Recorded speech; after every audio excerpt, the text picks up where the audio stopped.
मोनिशा 4000 ईसा पूर्व की लड़की। साल 4000 ईसा पूर्व, जब न तो राज्य बने थे और न ही शहर बसे थे, तब नदी के किनारे बसे एक छोटे से गांव में मोनिशा नाम की एक युवती रहती थी। वह सिर्फ 18 साल की थी, लेकिन अपने सौम्य स्वभाव और अनोखी सुंदरता के लिए आसपास के गांवों में जानी जाती थी। उसकी गोरी त्वचा, नीली आंखें और लंबे भूरे बाल लोगों को देवताओं का वरदान लगते थे। फिर भी वह हमेशा विनम्र, शांत और साफ दिल की रही। उस दौर में न लिखने की कोई व्यवस्था थी, न मशीनें, न धातु के औजार। फिर भी मोनिशा अपने समय की सबसे कुशल और बुद्धिमान लड़कियों में से एक थी। प्राचीन दुनिया में उसकी प्रतिभाएं, कारीगरी और वस्त्र। मोनिशा सन, फ्लैक्स के रेशों और ऊन से कपड़े बुनती थी। वह हाथ से धागा काटती और कबीले के बड़े लकड़ी के घर में पहने जाने वाले सबसे सुंदर और गर्म वस्त्र तैयार करती थी। उसके डिजाइन प्रकृति और तारों से प्रेरित होते थे। गहने बनाना, सीपियों, हड्डियों, पत्थरों और चमकाई हुई मिट्टी से वह ऐसे हाथ से बने गहने तैयार करती थी जो देखने में बहुत आधुनिक लगते थे। उसकी चूड़ियां और हार कीमती धरोहर की तरह संभाल कर रखे जाते थे।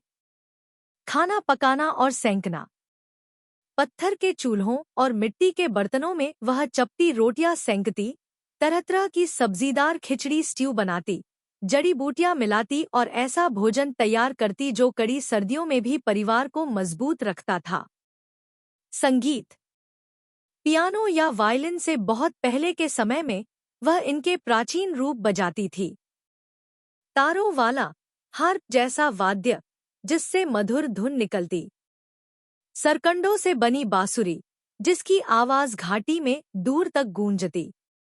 कला और कविता, मोनिशा कुचले हुए खनिजों और पौधों के रंगों से चित्र बनाती थी। गुफाओं की दीवारों और मिट्टी की तख्तियों पर रोजमर्रा के जीवन के दृश्य उकेरती थी। वह जन्मजात कहानीकार भी थी। कथाएं, मिथक और चित्रों जैसी कहानियां रचती थी, जो पीढ़ी दर पीढ़ी जुबानी चलती रहीं।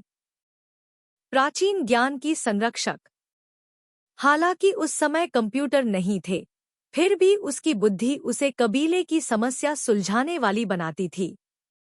वह संसाधनों को व्यवस्थित करती, सामान गिनती, मौसम और ऋतुओं का हिसाब रखती और अपनी निजी दुनिया की रक्षा करती, जो सामूहिक जीवन में बहुत दुर्लभ था।